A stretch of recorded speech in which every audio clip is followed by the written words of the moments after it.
The 2026 Formula One driver market is, on paper, mostly settled. Almost every major team has long secured its direction for the first year of the new regulations, and the usual mid-season rumours that tend to swirl around the paddock have already quietened. But within that calm, Red Bull and its junior outfit, Racing Bulls remain the two outliers, keeping an unusual silence that has only heightened curiosity. Their public explanation is simple enough. Championship battles are still active, the final rounds of the season demand focus, and making a premature announcement could disrupt the atmosphere. Yet a growing body of evidence, combined with a series of developments in Formula 2, paints a completely different internal picture. One that suggests the entire 2026 structure has already been locked in behind closed doors, with only the official reveal missing.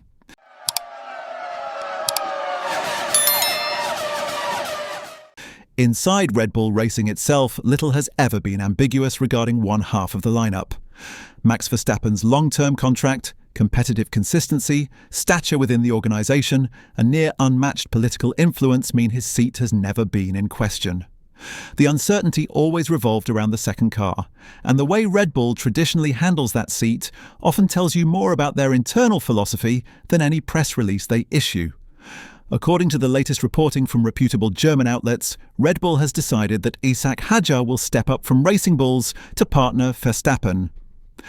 That conclusion, while significant, is not especially surprising. Hajar's rookie season with the junior team has been one of the standout campaigns among midfield drivers. Strong race pace, confident wheel-to-wheel craft, calmness under pressure, and above all, clear signs of a ceiling that Red Bull believes can rise even higher with the right environment. The bigger twist comes from the adjacent pieces around Hajar. The story becomes much more revealing when looking at Arvid Lindblad, the promising 18-year-old who has spent the past years rising through the junior categories under the Red Bull banner. His progression through Formula 2 was already solid for a first-year driver, but his FP1 appearance at the Mexican Grand Prix forced the entire paddock to take him far more seriously. Driving Verstappen's car, he ended the session's sixth fastest, ahead of both Racing Bulls drivers who were effectively fighting for their futures. FP1 results always come with caveats, fuel loads, run plans, and track evolution. But what Red Bull pays attention to is not the timesheet. It's the composure, the understanding of procedures, the ability to adapt instantly to a vastly more complex machine. Lindblad impressed on all fronts. The second major clue is even more telling. Campos Racing, his F2 team, has already revealed their 2026 lineup, and Lindblad's absence is conspicuous. A driver of his caliber does not simply vanish from the F2 grid. If he were staying, the seat would already be his. If he were switching teams, negotiations would be obvious and rumours would circulate. Instead, silence. In the junior ladder, silence usually means one thing. The next step has been secured elsewhere. And in his case, the only logical elsewhere is a Formula One seat. If Hajar moves up to Red Bull Racing and Lindblad enters Racing Bulls, then the puzzle's next piece becomes the identity of the other Racing Bulls driver. Reports indicate that Liam Lawson is set to retain a place within the structure, a notable twist considering the turbulent route his career has taken. Starting 2025 as Verstappen's teammate was an enormous opportunity, but the pressure of the moment, combined with the reality of driving alongside the strongest driver of the era, produced a dip in form that Red Bull felt required immediate action. Returning him to the junior team looked like the beginning of the end. Yet Lawson's response thereafter has impressed the hierarchy. His performances have been steadier, his error rate low, and Red Bull has always valued drivers who can adapt after being knocked down. Where many drivers have fallen out of the system entirely after a similar trajectory, Lawson managing to hold on suggests that the organisation sees value in giving him the Racing Bulls seat next to Lindblad, one experienced hand paired with one rising talent. This inevitably leads to the most difficult part of the story, Yuki Tsunoda. By the numbers, Tsunoda has far more experience than any of the names fighting for these seats.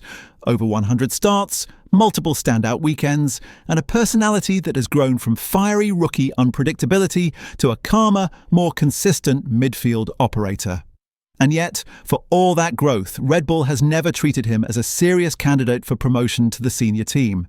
Even when the second Red Bull racing seat was unstable, even when internal turmoil suggested the possibility of reshuffling, Tsunoda was consistently bypassed.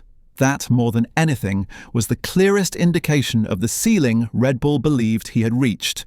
The reporting indicates that Tsunoda has already been informed internally, or at minimum, that the decision has been made without his knowledge, that he will not continue with the Red Bull family beyond this season. The reasoning for delaying the public announcement is pragmatic, albeit harsh. Red Bull remains locked in a tight fight for second in the Constructors' Championship, and Racing Bulls are engaged in a fierce battle for sixth. Every point matters, and they cannot risk demotivating a driver who still has 3 rounds left to score. Tsunoda has contributed only 25 points across the season, but in a midfield where margins are razor-thin, even a small swing could change millions in prize money. By maintaining the illusion of opportunity, the team ensures that Tsunoda continues pushing until the final lap in Abu Dhabi. From the outside, that might look clinical, even cold, but this is how Red Bull has often operated. Performance first, sentiment later. People close to the team describe Tsunoda's driving in recent races as desperate, not unhinged but sharpened by the feeling that he is racing for job security. The irony is that he may already be racing without one. The broader implications of this situation are significant beyond the individuals involved. If the Red Bull Racing Bulls ecosystem truly ends up with Verstappen Hajar in the main team and Lawson Lindblad in the junior team, the organisation will once again be placing its long-term bets on youth. This is familiar ground. Since their inception in the mid-2000s, Red Bull has thrived on aggressive talent promotion. But recent years have shown a shift. The rise of more stable lineups, the reluctance to rotate drivers as rapidly as they once did, and the realization that constant replacements can create turbulence rather than progress. The possible 2026 structure suggests a return to their older philosophy, one built on the belief that youth plus opportunity equals championship potential. Meanwhile, Tsunoda's future remains completely open. With the entire grid full for 2026, his most realistic path back into F1 may involve waiting an entire season for an opening. And even then, the market is rarely kind to drivers who have spent a year out. The timing could not be worse for him, and unless he secures a third driver role or major testing program somewhere, 2027 might be his next faint shot. For now, Red Bull continues to insist that no decisions have been finalised, but the patterns are too precise to dismiss. A junior driver suddenly free from F2 obligations, a rookie outperforming expectations in FP1, a promoted talent aligning perfectly with a vacancy, and a senior driver whose position was never truly under threat. These are not coincidences. They are the outline of a plan that already exists, even if it has not been spoken aloud. In the coming weeks, the only thing left to determine is when Red Bull chooses to stop pretending the decisions aren't already made.